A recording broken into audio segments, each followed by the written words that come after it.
Salut, c'est Bams et bienvenue sur ma chaîne. Aujourd'hui, je vais vous parler du choc culturel que j'ai vécu quand je suis arrivée au Québec.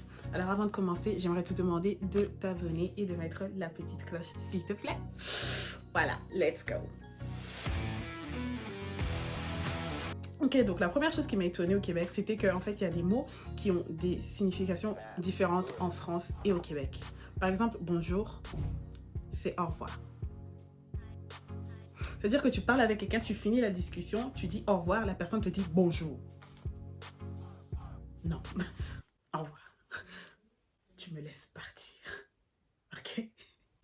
Donc là-bas, non, avec le temps, j'ai commencé à comprendre que bonjour, ça se disait en fin de discussion et en fait, c'était un au revoir. Deuxième mot qui m'avait étonné là-bas, c'est écœurant. Parce que écœurant au Québec, c'est positif.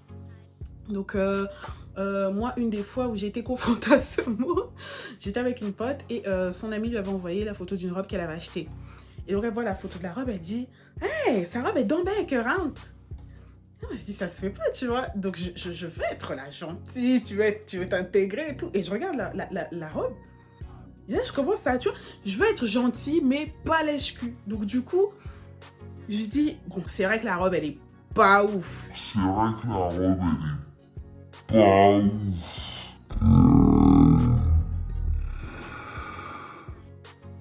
J'avais plombé l'ambiance. J'avais plombé l'ambiance parce que personne n'avait rien dit de mal sur la robe. Et moi, j'étais là, la robe, c'est vrai, elle est pas ouf. Ouais, elle aurait pu faire... C'était même pas mon amie, je connaissais même pas la fille dans cette photo. Je suis concerné, mais cela ne me concerne pas. Donc, il faut vraiment savoir, parce que vous passez vraiment pour... Le troisième mot qui m'avait posé problème, c'était breuvage, parce que pour moi, un breuvage, c'était une boisson alcoolisée, alors qu'au Québec, un breuvage, c'est juste une boisson. Okay? C'est l'eau, c'est un breuvage et tout. Pour moi, c'était une boisson alcoolisée. Donc, une fois, je vais à AEW, c'est un fast-food, et je fais ma commande et tout, et à la fin, la fille me dit, est-ce que vous voulez un breuvage avec ça? Et je dis, non, je voudrais pas de breuvage, mais j'aimerais bien un coca, s'il vous plaît. La conne. Une espèce non rare qui n'est pas en voie de disparition, alors qu'elle le devrait. Je ne peux même pas m'imaginer à quel point cette fille a dû être dans la confusion après cette interaction. Là, les Noirs ont pris un coup. Là, c'est sûr qu'elle s'est dit, ah, les Noirs, ils savent pas bien parler français. Donc voilà, c'était les mots qui n'avaient pas la même signification. La deuxième chose qui m'avait étonnée, c'était l'anglicisme. Au Québec, ils ont tendance à vraiment tout traduire. Ça veut dire que shopping, ils vont dire magasiner. Même le panneau stop, ils vont écrire arrêt dessus. Mais de l'autre côté, quand ils te parlent anglais, ils te parlent anglais. C'est-à-dire qu'ils ne vont pas faire comme les Français qui parlent anglais, mais sans faire d'efforts, en mode I was in the street and I saw something very beautiful again. Non, eux, ils commencent la phrase en français et le mot en anglais, ils vont tout donner, ok? Tinder, là, ils disent pas Tinder. Ils disent, ouais, moi, mon chum, je l'ai rencontré sur Tinder. C'est-à-dire qu'il y a une deuxième personnalité qui vient. Il y a l'anglophone, il ressort, quoi. C'est pas un francophone qui parle anglais, c'est il y a le francophone et il y a l'anglophone qui sort juste pour dire Tinder et après il se barre. Il attend comme ça. Donc, dès que c'est au tour de dire Tinder, il vient, il sort, il dit Tinder et puis il s'en va. C'est comme ça qu'il sort. Il y avait un autre mot qui m'avait posé problème, c'était Wi-Fi. J'avais jamais entendu Wi-Fi comme ça dans une phrase francophone. So, j'étais en train de faire mes trucs d'abonnement et tout. Et à un moment, le mec, il me dit, ouais, par contre, il n'y a pas beaucoup de gigas dans l'abonnement, donc c'est sûr qu'il faudrait être connecté sur le Wi-Fi. J'étais là, le Wi-Fi. Le Wi-Fi. Le Wi-Fi, c'est quoi ça? Le Wi-Fi.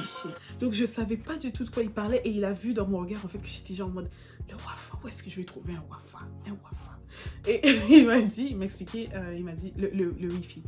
Et là, j'ai capté la conne. Derrière ses apparences innocentes, bêtes et naïves, elle est en effet innocente, bête et naïve.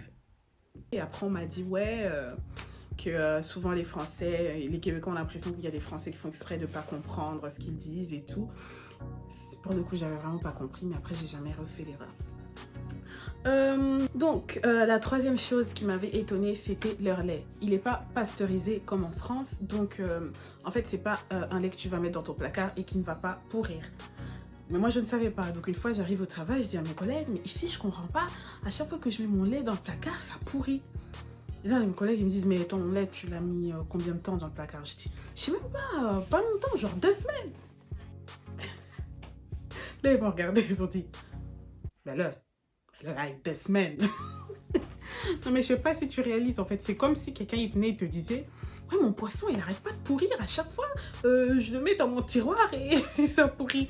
C'est pas la même chose en fait. Le lait là-bas, tu le mets dans ton frigo et that's it. Et aussi, des fois, leur lait, ils le vendent en petits sachets. J'ai pas compris le délire. Il n'y avait plus de carton à l'usine ou non, des fois ça arrive. On dirait quand ta maman te dit de prendre juste un bête sachet là, de Lidl. Quand je faisais les courses, il y a les sachets de Lidl dans la cuisine. Hein. Prends ça, tu mets le lait dedans et puis tu vends ça comme ça. That's special, but hey. La quatrième chose qui m'a étonnée au Québec, c'était la rapidité pour avoir une location. C'est pas la même chose qu'ici où tu dois montrer tes 3 dernières fiches de paye. Tu dois appeler ton patron en visio pour savoir si c'est vraiment ton patron. Il doit venir vérifier ton travail, te regarder travailler. Il doit... Non, là-bas, c'est vraiment rapide. Genre, j'avais vu une annonce qu'on louait un appartement. J'ai appelé la dame, j'ai dit oui, j'aimerais louer un appartement. Je vois que vous avez des annonces. Quand est-ce que je pourrais venir louer? Elle m'a dit là, maintenant. Ça, maintenant. Oui, maintenant, je suis derrière toi, dans ton dos. Là. La fille, elle était là direct. C'est-à-dire que viens prendre son truc. Et quand tu arrives, t'as pas besoin de ta fiche de paie et tout. Tout ce dont tu as besoin, c'est ta volonté de louer. C'est tout ce que tu avais besoin d'amener. Donc ouais, là-bas, je louais des apparts hyper vite, alors que ici, c'est un peu...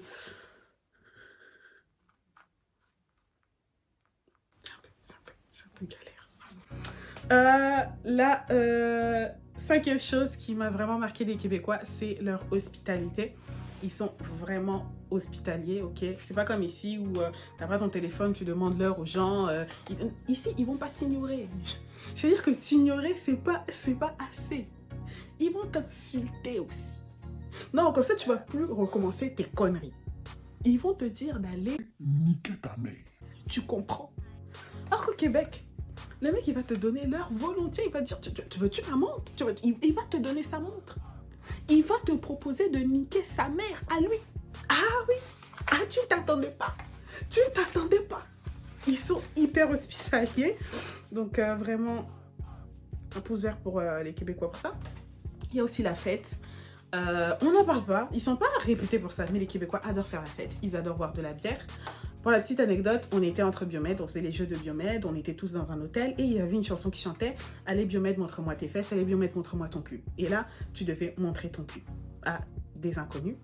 Je n'avais jamais vu autant de cul en une si courte période de temps. C'est-à-dire que tu soulèves un rocher, il y a des culs. Tu ouvres une porte, il y a des culs. Il y avait des culs partout. Et à un moment, ils ont dit ça à un gars. Lui, je ne sais pas s'il était là pour nous punir, pour nous faire regretter d'avoir chanté cette chanson. Il nous dit, allez, biomètre, montre-moi tes fesses, allez, biomètre, montre-moi ton cul. Il a baissé, il a montré son cul. C'est bon? Non, c'est pas bon. Le gars, il a ouvert le bail pour traumatiser les gamins. Donc, on était hyper choqués. Moi, j'étais là, je fermais mes yeux. Je voulais seulement que l'enfant ferme les stores de son anus. Donc, mais c'est anecdotique, c'est pas une habitude des Québécois, c'est pas t'arrives à l'aéroport, on te montre le petit fenda. Non, c'était vraiment spécial. On passe à la suite.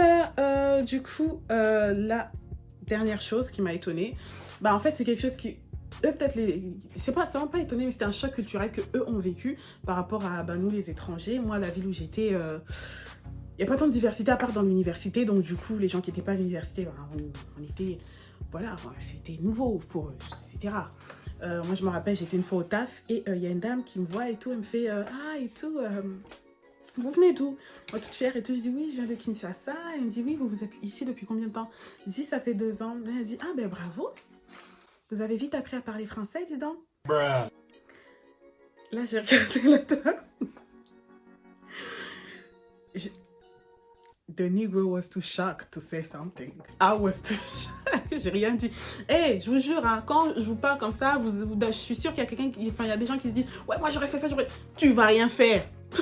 Parce que ça te prend comme ça. Ça t'étonne. Moi, ça m'étonne. Donc voilà, j'avais rien fait. Mais voilà, j'ai eu plein de petites questions comme ça. Il y avait quelqu'un qui m'avait dit « Est-ce que c'est vrai qu'en Afrique, il y a des enfants qui ont des mouches sur le visage ?» J'ai rien dit parce que j'étais trop choquée.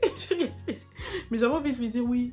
Il y en a, quand tu as 1 an, il y a la première qui arrive. Quand tu as 2 ans, il y a l'autre qui s'ajoute. Et puis à 25 ans, tout part parce qu'il n'y a plus assez de place sur le visage. En tout cas, c'était tout pour ce qui m'avait étonné au Québec, enfin qui m'a marqué. Il y a du positif, il y a un peu du négatif par rapport aux questions des fois malaisantes. Mais voilà, c'était une très bonne expérience. Je ne sais pas s'il y a des Québécois ou des personnes qui vivent au Québec dans mes abonnés, mais si vous avez quelque chose à me partager, mettez-le dans les commentaires. N'oubliez pas de laisser un petit pouce si vous avez aimé la vidéo. Et on se voit la semaine prochaine. Bisous, bisous, bisous, bisous. Mouah.